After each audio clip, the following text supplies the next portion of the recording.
Usually I'm not finishing the Patreon print so late in the game, but here we are. This is March's print, all done and finished up. Half with oil pastels and then finished on Procreate. It's called Dance Company 01. I'm really proud of it. Now to send this off to print and make sure it arrives within the next week so that I can send it off to all of my patrons. Happy March 1st. We made it. It's almost my birthday. Tom Sandoval's doing trivia night. Yeah, why? No one knows. We're not sure. We are choosing to be brave. Yeah. Do the scary thing. And spend an evening with Tom Sandoval. Hey, lean in.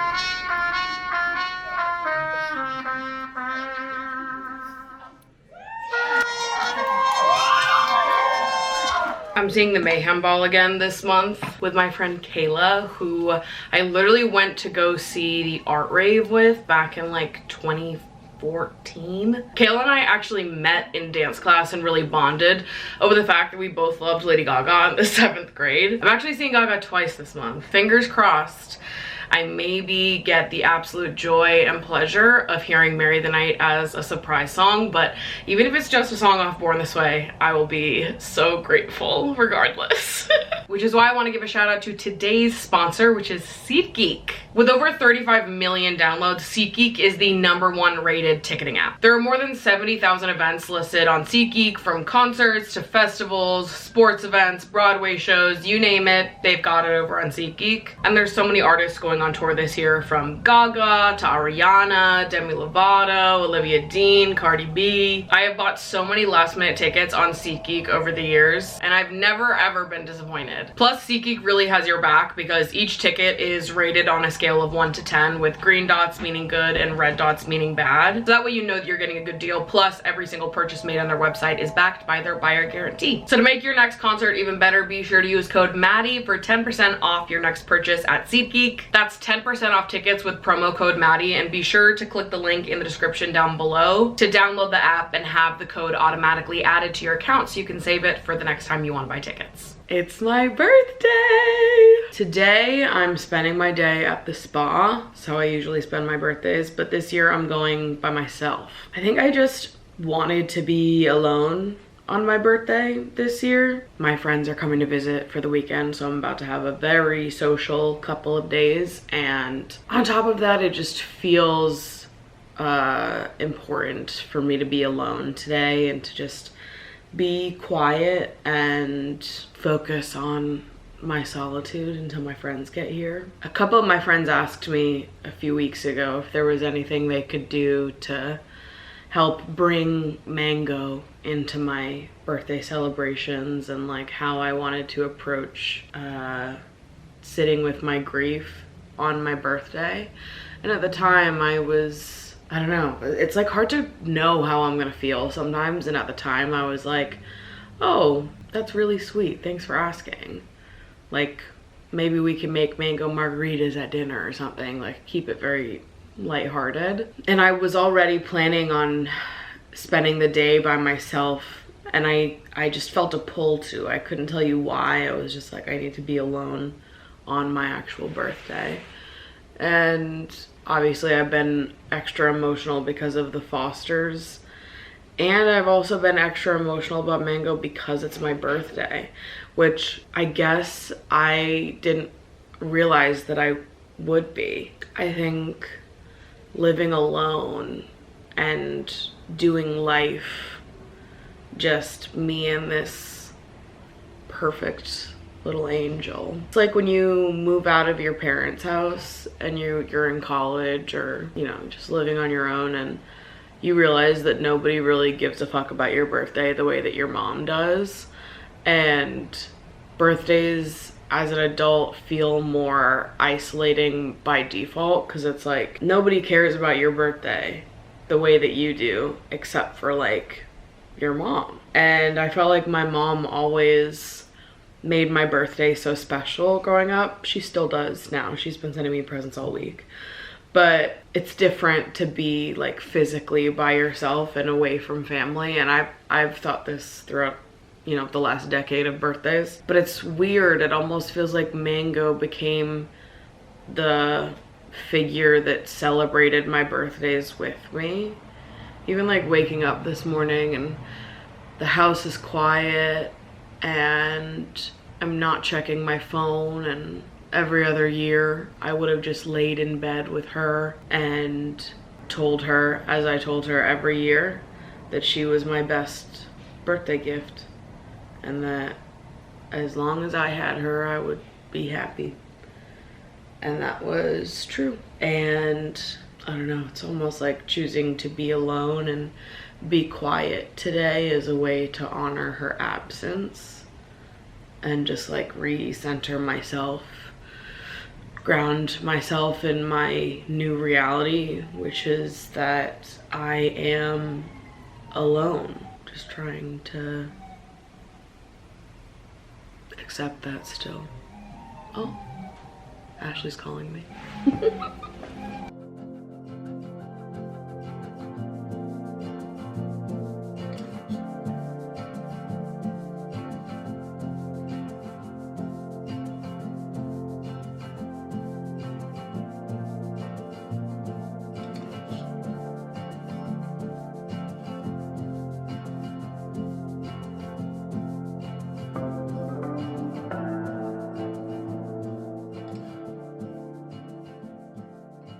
A man was rude to me at the spa on my birthday in fucking Girlville, USA. Why is a man even at a spa?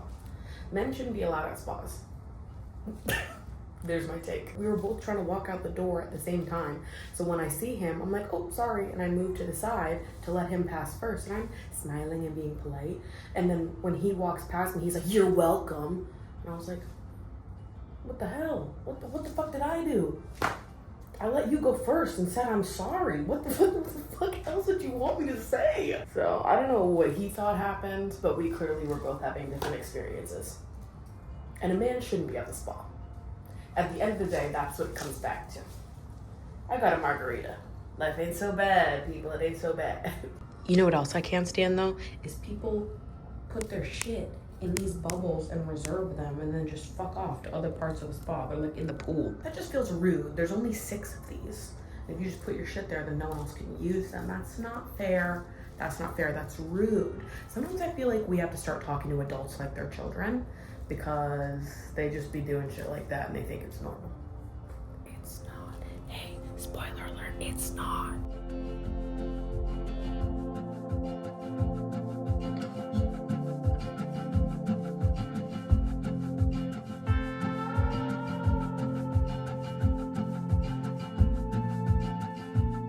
Some birthday gratitude that just hit me as I'm walking out of the spa. I will never have to be hot on my birthday. Ever. I'm never gonna be hot on my birthday. Everyone always says that January, February, March are the worst months of the year. I disagree. January, new start, clean slate. February is the month of love. March, Maddie time.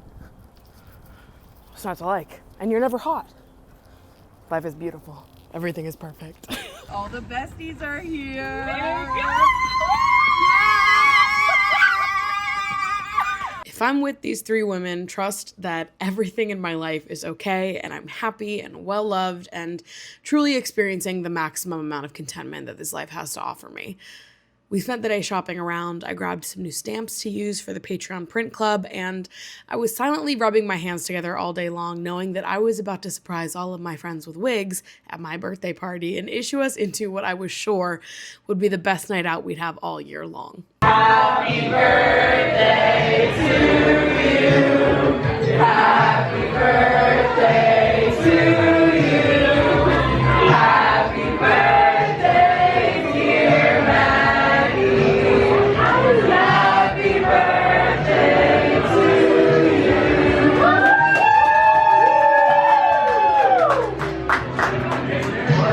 Yeah!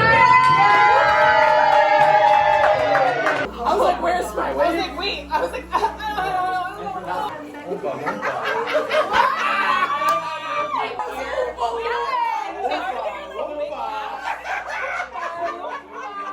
but I have green hair. I can't believe I'm from Staten Island. People hour.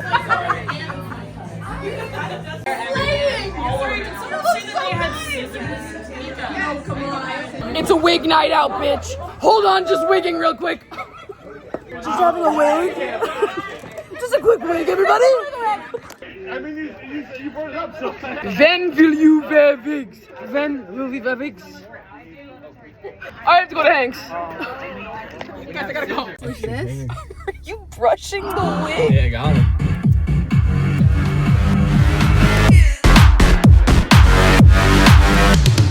Pay the toll to the angels, drawing circles in the clouds. Keep your mind on the distance when the devil turns around. Hold me in your heart tonight in the magic of the dark moonlight. Save me from this empty fight in the game of life, like a poem said by a lady in red. You hear the last few words of your life with a haunting dance. Now you're both in a trance. It's time to cast your spell on the night. Abracadabra, amor una na. Abracadabra, orta Gaga. Abracadabra, abra una na. In a tongue she said, devil love tonight. Abracadabra. So the bartender last night at the very end, we were all sitting there wearing our wigs. I didn't quite hear what he said, but I heard Mika's response to him. He was like, oh my god, I love your hair, you guys. Like, how do you guys get it to look like that? It looks so good. You're so long ass bars. Mika was like, well, it's not real. And he was like, oh shit, and walked away. And then he came back, I'm not exaggerating, 2 to 3 times to verify and be like, so they're wigs? I'm like, brother, have you been drinking? Your wig starts up here in the middle of your head. My wig, I have a literal bulge in the back of my head. Like, there's no way that you could have been serious. And then people started taking their wigs off and he comes back and he goes, so they really were wigs. He was like, have you worn wigs? And we were like, maybe. Will you wear wigs? Well, hold on that one. Then will you wear wigs? So you're gonna lose your mind when I tell you this right now.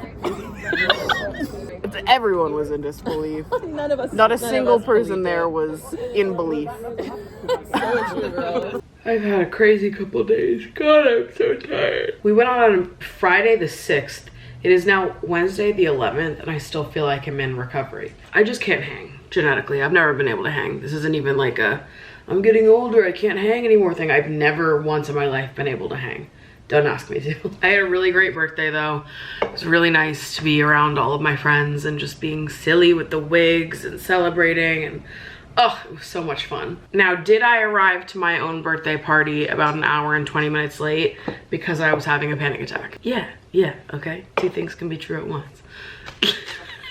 And it was really weird because usually when I am having a panic attack, I understand that I'm having a panic attack. Like, it's not often that I am having a panic attack unaware that it is a panic attack. I know what's happening. But this was a situation where I really didn't know, and I was just feeling super shaky and like extra nervous in my body for some reason.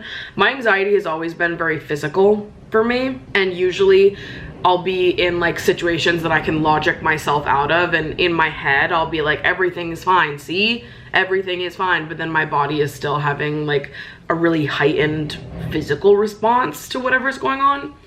And a couple hours before my birthday party, I started feeling really sick. My stomach did not feel right. And you know, like when you feel sick to your stomach paired with the feeling of like when your stomach drops on a roller coaster, or when you like hear bad news and your stomach drops, Imagine if that feeling just stayed and didn't go away, and you were in perpetual feeling of your stomach dropping while you're also feeling a little nauseous and there's like physical pain in your stomach. That's what I was feeling, and I was freaking out about it. I also am like scared of getting sick. I like don't even want to say the words out loud right now because that's how much it freaks me out.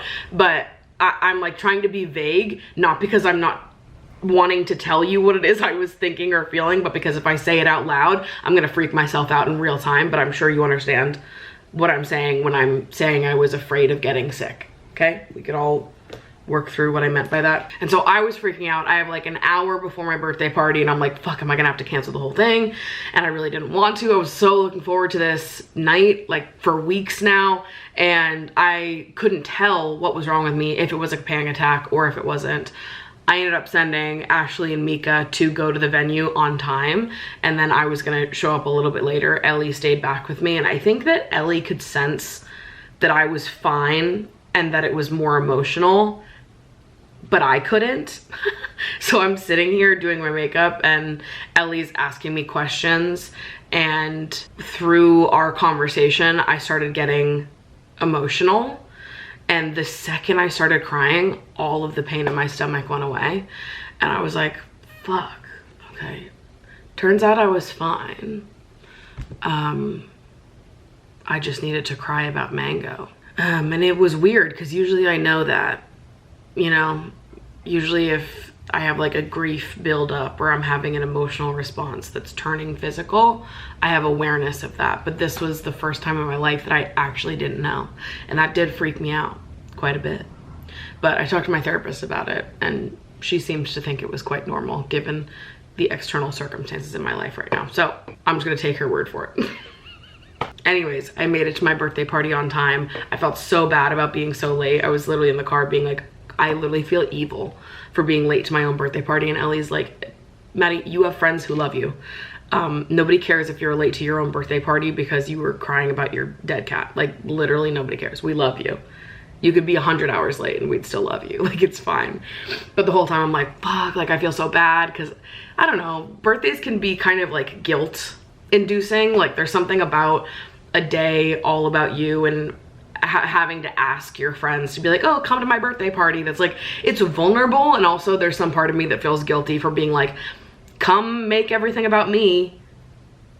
Even though I would never feel that way about anyone else. I don't know, birthdays are weird. Crying on your birthday or birthday weekend, very normal. Having like a heightened emotional response, heightened grief around the time of your birthday, generally just feeling guilt for having to make things about yourself or wanting to make things about yourself.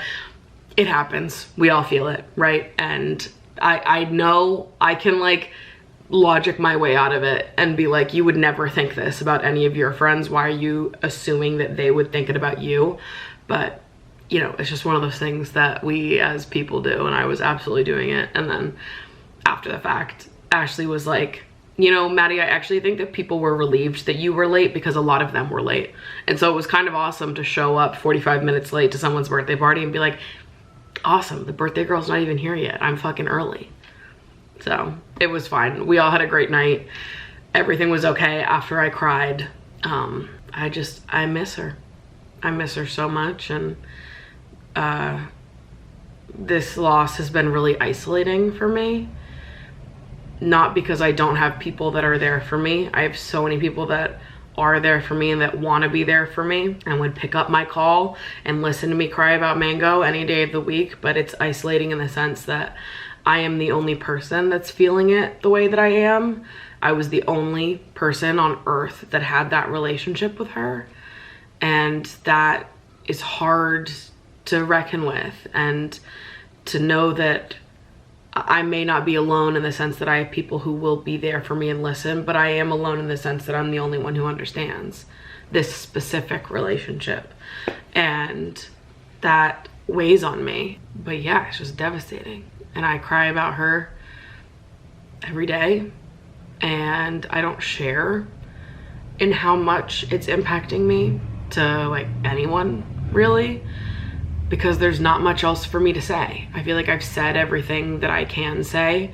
I've gone over how I feel with my friends, with my therapist, on the internet. I feel like I've said it all, but it doesn't make it go away. It just repeats every day for me, and that's hard. Happy Oscars Sunday, everybody! Wow! I've been looking forward to this for what feels like weeks and months now, because it has been weeks and months now. I am so excited. And just like last year, I'm hosting a little bit of an Oscars watch party for me and some besties. Got a little candy and popcorn spread going on. Isn't this little runner just the cutest thing ever?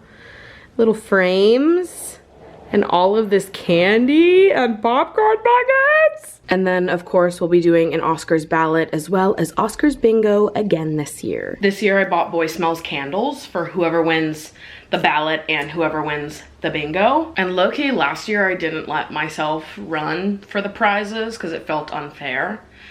But I don't know, this year I'm feeling a little competitive, and low-key, I want one of those candles.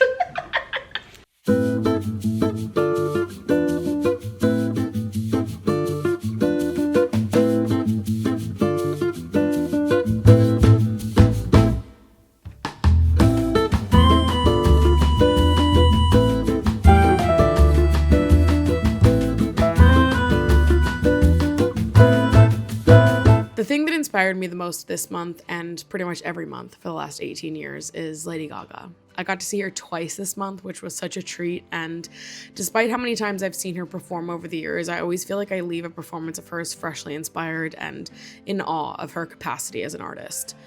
At this show, there was a little girl, probably about 8 or 9 years old, standing next to me, and she was cheering and dancing and living her best little life, and it just warmed my heart because I was her once. A young girl who found an artist who made her feel like everything made sense.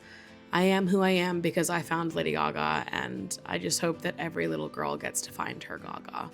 I really don't know who I'd be without mine. Wherever you go, that's where I found love. Nobody's promised tomorrow, so I'ma love you every night like it's the last night, like it's the last night. If the world was ending, I'd wanna be next to you.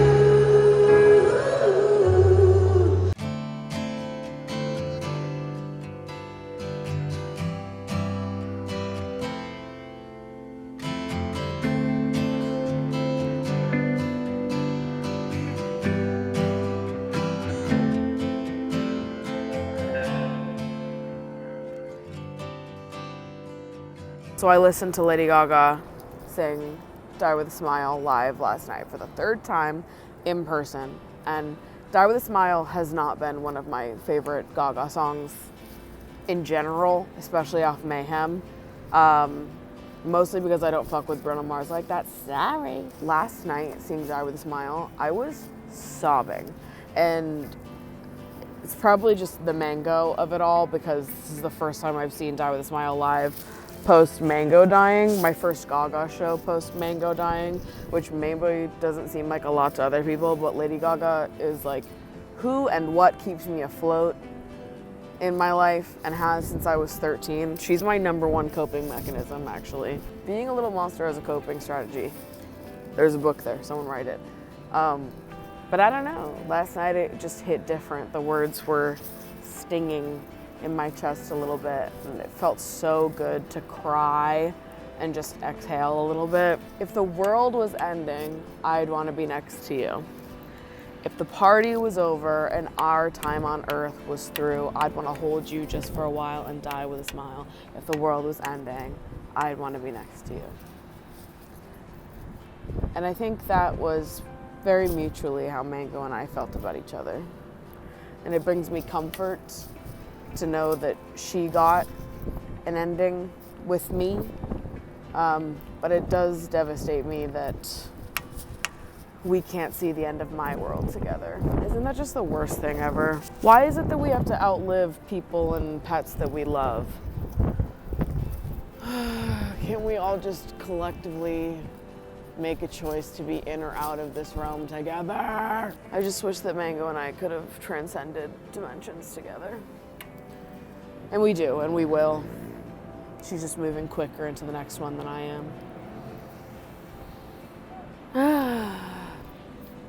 But I'll find you.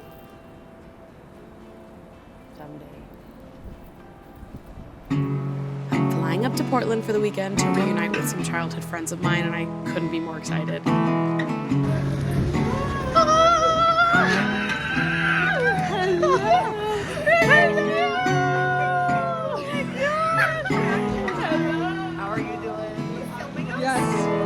I love to film.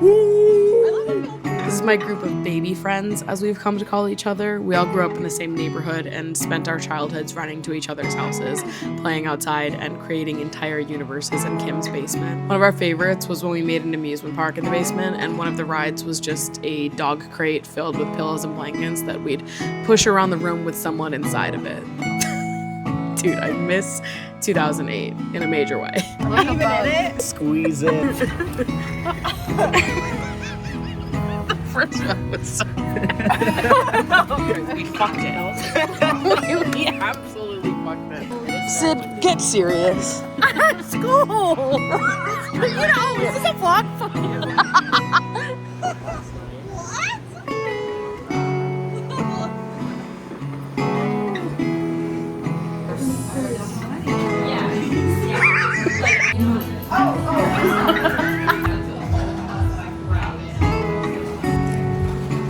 See, you were the straw. And you were the straw. Evangeline Angelica. I'm sorry, I fucked up. Go. Evangeline Angelica and Evelina.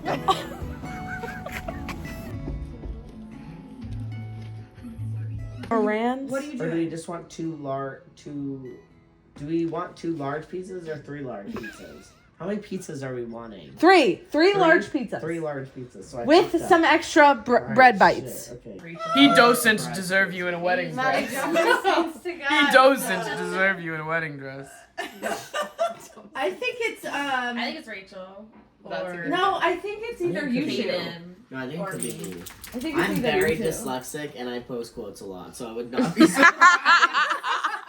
If a guy can't tell you in sweatpants, he doesn't deserve you in a wedding dress. Doesn't. He doesn't. He doesn't. He doesn't. I don't know.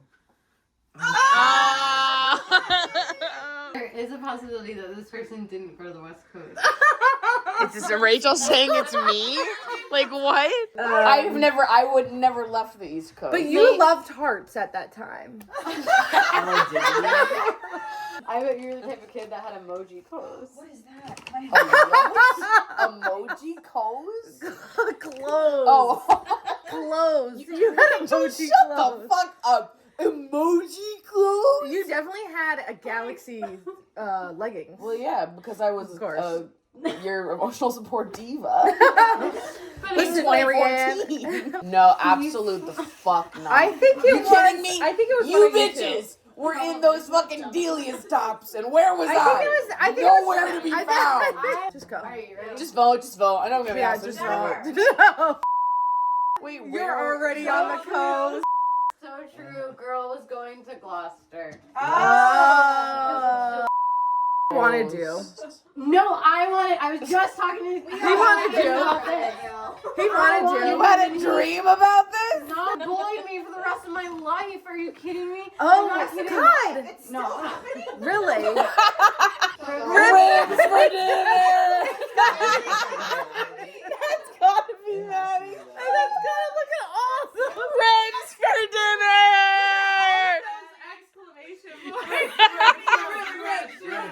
My quozens. I hear this one's used. Me? This one's used as That seems lame. I don't think I would do that. You don't think you're doing quozens, bro? You are doing quozens. No! It was a rough. At my quozens. So She serious. ripped her favorite part. She said, learn how to spell cousins, bro, and then punched her in the face. Something I love about being with these friends is that no matter how much time passes in between reuniting, it feels like no time has passed at all. We just hop back into being silly and poking fun at each other and being ruthless and loud and holding nothing back.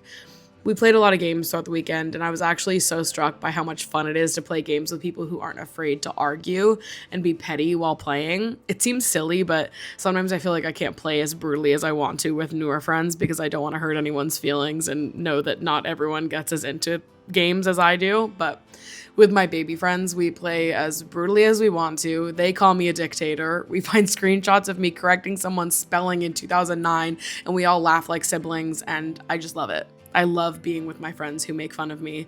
It makes me feel like I'm home and everything is easy and there's just so much love. It's like I'm drowning in it. The screaming, the swearing, the intensity is just so Massachusetts, and I love it so much. It was seriously the best weekend ever. You pick it up, you do not look at it. Okay, what? Did I let you look at it?